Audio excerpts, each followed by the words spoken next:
नमस्कार, आप देख रहे हैं law and the spiritual secret. और आज हम जानकारी लेकर आए हैं कि बार बार हमें कहीं जाने की जरूरत नहीं है। भूत प्रेत नजर आ रहा है, सारा इलाज हमारे घर पर ही मौजूद है। जी हाँ, आज हम ऐसी ही एक दिलचस्प जानकारी लेकर आए हैं और ऐसी प्रक्रियाएं भी आपको बताएंगे जिसके माध्यम से हमारे जीवन में किसी भी प्रकार की नकारात्मक शक्ति का प्रभाव नहीं होगा। देखिए, आमतौर पर हमें देखने को मिलता है कि प्रायः यह हर दूसरा इंसान इस समस्या से प्रभावित होता है, इस समस्या का सामना करता है। लोग शिकायत करते हैं कि हमारे घर में नकारात्मक शक्तियों का वास है, जैसे कि कोई बाधा जो कि हमारे घर में है, जिसके कारण हमेशा हमारे घर का जो माहौल है वो नकारात्मक रहता है। अब ऐसे में हम क्या कर सकते हैं? क्या वो प्रयास है जिसके माध्यम से इस समस्या से बाहर निकला जा सकता है? क्या इसका कोई सीधा साधा तरीका है जिसके माध्यम से हम इन तमाम चीजों से बाहर निकल सकते हैं? इसके अलावा ये भी जानना चाहते हैं कि क्या साधना करना ही जरूरी है और क्या बिना साधना किए इस समस्या का समाधान नहीं हो सकता? आगे बढ़ने के लिए आखिर हम क्या करें? देखिए, हर एक व्यक्ति है अपने जीवन में आगे बढ़ना चाहता है। परमपिता परमेश्वर ने हमें इस धरती पर भेजा ही इसलिए है कि हम आगे बढ़ें। कौन से देवी देवता की हम साधना कर सकते हैं? क्या बिना किसी देवी देवता को साधे जीवन में हम आगे नहीं बढ़ सकते? या ये भी जानना चाहते हैं लोग बाग कि हमें आखिर, जो भक्त हैं वो ये जानना चाहते हैं कि आखिर हमें किनकी पूजा करनी चाहिए, किनकी पूजा नहीं करनी चाहिए। यही सारी जानकारी आज हम आप लेकर आए हैं, सारी जानकारी आपको बताने वाले हैं। देखिए, एक बात का ध्यान रखिएगा कि जीवन में किसी भी प्रकार की समस्या आपके सामने आ रही हो, या इसके अलावा भूत प्रेत जैसी समस्या आपके जीवन में आ रही हो, समस्या आपके सामने हो जिसका प्रभाव आपके जीवन पर पड़ रहा हो, अंततः पूरी दुनिया देखने के बाद अंत में समस्या का समाधान आप में ही छिपा हुआ है। जी हाँ, ये सारी समस्याओं का समाधान आपके अंदर है। आप यह सोचिए कि आप जिसकी भक्ति कर रहे हैं, जिसके माध्यम से तमाम बुराइयों को आप जीत सकते हैं, वो क्या है? वो क्या है कि जिसके माध्यम से हम लगातार शक्ति की भक्ति करते हैं, आराधना करते हैं? वो क्या है कि हमें अपने काम के प्रति समर्पित करता है? तो वो है आपके अंदर आपका तपोबल, जो आपको शक्ति प्रदान करता है। एक बात आप याद रखना कि दुनिया में छोटी मोटी समस्याएं होती हैं, ये समस्याएं आती हैं, कोई रोक नहीं सकता इन्हें। कोई भी नकारात्मक प्रभाव या किसी भी प्रकार की हवा आपको लग जाती है तो इसका इलाज जो होता है वो दूसरे लोग कर सकते हैं। कोई भी हो वो इलाज करेगा, जरूर करेगा, 2 बार करेगा, 10 बार करेगा, लेकिन हर परिवार में यह समस्या लंबे वक्त तक बनी रहती है। आखिर हम किसी दूसरे व्यक्ति के पास जाते हैं तो उसे हमें कुछ धन देना पड़ता है, बार बार आपको लूटा जा सकता है। किसी न किसी बड़ी समस्या आपके जीवन में आ रही है, जैसे कि कोई भूत प्रेत हो, कोई बाधा आ गई हो, कोई हवा आपको लग गई हो जो कि नहीं लगना चाहिए। ऐसी समस्याएं आपके जीवन में चलती रहती हैं। लेकिन बड़ा सवाल क्या है? वो सवाल यह है कि आखिर कितनी बार आप इसका इलाज करवाने के लिए जाएंगे, कितनी बार आप दूसरों के दरवाजे पर जाएंगे, कितनी बार आप लोगों से मन्नतें करेंगे कि हमें ठीक कर दीजिए। देखिए, समस्या है तो जाना चाहिए, जाना जरूरी भी है, लेकिन मेरा मतलब यहां पर यह है कि कितनी बार आप जाएंगे। जितनी बार जाएंगे उतने बार आपको कुछ ना कुछ देना पड़ेगा, पैसे देने पड़ेंगे। क्या आप कुछ ऐसा नहीं कर सकते कि हमेशा के लिए इसका इलाज किया जा सके? जी हाँ, हम कर सकते हैं। तो देखिए कि इसी का नाम आध्यात्मिक मार्ग होता है।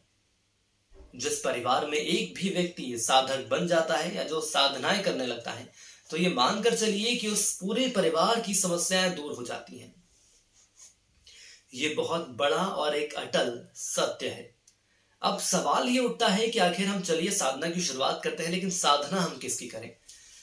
तो हर व्यक्ति की कुल देवी होती है और कुल देवी की साधना करना बेहद जरूरी होता है। इसके पहले भी कुछ वीडियोस हमने बनाए हैं जिसमें हमने जिक्र किया है कुल देवी का, कुल देवता का। जिन लोगों के घर में कुल देवी की पूजा होती है, तो ये आप समझ कर चलिए, ये आप मान कर चलिए और ये आप विश्वास रखिए, 50% जो समस्याएं हैं वो आपकी खत्म हो जाएंगी। अनजानी और अनचाही जो प्रेत बाधा होती है वो नहीं आती है, क्योंकि कुल देवी आपकी सुरक्षा करती है, पितृ आपकी सुरक्षा करते हैं, और यह सबसे प्रथम देवी देवता होते हैं जो कि आपकी सुरक्षा करते हैं। जो कुल देवी और देवता होते हैं, साल में भले ही आप इनकी एक बार पूजा करिए, एक बार इनके दर्शन करने जाइए, लेकिन जाइए जरूर। इससे क्या होता है? इससे ये होता है कि 50% समस्याएं तो आपकी दूर हो ही जाती हैं। जो हमारे घर में छोटे बच्चे होते हैं या बुजुर्ग होते हैं, उन्हें समस्याएं होती हैं, नजर लग जाती है, नजर आपको भी लग सकती है, हर उम्र वर्ग के लोगों को नजर लग सकती है। ये सारी छोटी छोटी चीजें जो आपको दैनिक जीवन में परेशान करती हैं, ये तो मात्र कुल देवी की साधना से और उनके दर्शन करने से दूर हो जाती हैं। और यह प्रथा आज से नहीं, पुरातन काल से चली आ रही है। कुल देवी और देवता आपकी सुरक्षा करते हैं, उनका पूजन आपको करना ही चाहिए। ये पहली बात है। और दूसरी बात, अगर आप मान लीजिए कि आप साधना करना चाहते हैं, तो हमें किसकी साधना करनी चाहिए? कौन से देवी या देवता को हम मानते हैं? जैसे कि अगर आप भगवान भोलेनाथ की मैं बात कर लूं, आप शिव जी के बहुत बड़े अनन्य भक्त हैं, महाकाल के भक्त हैं। आपका परिवार मानता है कि आपको शिव जी की इतनी दृढ़ भक्ति करना चाहिए, इतनी प्रार्थना करनी चाहिए, उस प्रार्थना में इतनी शक्ति होनी चाहिए, इतना विश्वास होना चाहिए कि बड़ी से बड़ी समस्या दूर हो जाए। तो मान लीजिए कि किसी साधक ने कहा कि मैं भगवान शिव को मानता हूं, उनकी इतनी भक्ति भाव से आप पूजा अर्चना करिए, क्योंकि भोलेनाथ भी देख रहे हैं कि आखिर मेरा भक्त कितनी श्रद्धा के साथ मेरी आराधना कर रहा है। इसके साथ ही जब भी दान करें तो भगवान शिव को ध्यान में रखिए, उसके बाद दान करिए। आप मंत्र पढ़िए, भगवान शिव को ध्यान में रखकर मंत्र पढ़िए। अगर आप किसी तीर्थ यात्रा पर जा रहे हैं तो भगवान शिव का आप ध्यान करिए और उसके बाद ऐसे स्थान पर जाइए। कहने का तात्पर्य यह है कि अगर आपकी भक्ति में शक्ति है तो भगवान शिव का तत्व, या ये कह सकते हैं कि उनकी सिद्धि आपको प्राप्त हो जाती है। और एक बार यदि उनकी सिद्धि आपको प्राप्त हो जाती है तो आपके जीवन में जितनी भी समस्याएं आती है वो समस्याएं नहीं आएंगी। जो समस्याएं आ भी रही होती हैं तो भगवान शिव उन समस्याओं को पहले ही रोक देते हैं। या जो सिद्धियां होती हैं, या ये कह लीजिए भगवान शिव के जो तत्व होते हैं, एक छोटा सा अंश यदि आपको मिल जाता है तो वो सारी समस्याओं का समाधान आपका हो जाता है।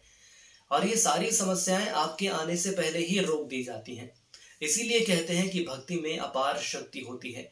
लेकिन देखिए, भगवान शिव हैं, वो आपका साथ जरूर देंगे, कुल देवी हैं, देवता हैं, वो आपका साथ जरूर देंगे। लेकिन हमारी क्या कोशिश रहती है, हमारे क्या प्रयास रहते हैं? हमारे प्रयास और हमारी कोशिश ये होनी चाहिए कि हम जो भक्ति करें हम पूरी श्रद्धा के साथ करें। दान जरूर करिए। देखिए, आज के दौर में कलयुग का दौर है, हम ऐसे दौर में रह रहे हैं जहां दान करना बेहद जरूरी हो जाता है। और यदि हम दान नहीं करते हैं, यदि हम भगवान शिव को या देवी देवताओं के दर्शन नहीं करते हैं, तो ये मानकर चलिए कि जो समस्याएं हैं वो आपके जीवन में जरूर आएंगी। लेकिन यदि आप आध्यात्मिक मार्ग पर आगे बढ़ रहे हैं, और हमारी भी यही कोशिश रहती है कि सही जानकारियां आप तक पहुंचाएं, कुछ इसी मार्ग पर आप आगे बढ़िए। देखिएगा कि जो समस्याएं आपके सामने आ रही हैं वो समस्याएं जल्द ही दूर हो जाएंगी। तो आज के लिए इतना ही। कोशिश करिए कि जो समस्याएं आपके सामने आ रही हैं, अपने तपोबल के माध्यम से उन समस्याओं का अंत आप करिए। जय श्री कृष्णा। आज के लिए इतना ही। कुछ ऐसे ही खास वीडियोस लेकर आपके बीच जल्द हाजिर होंगे।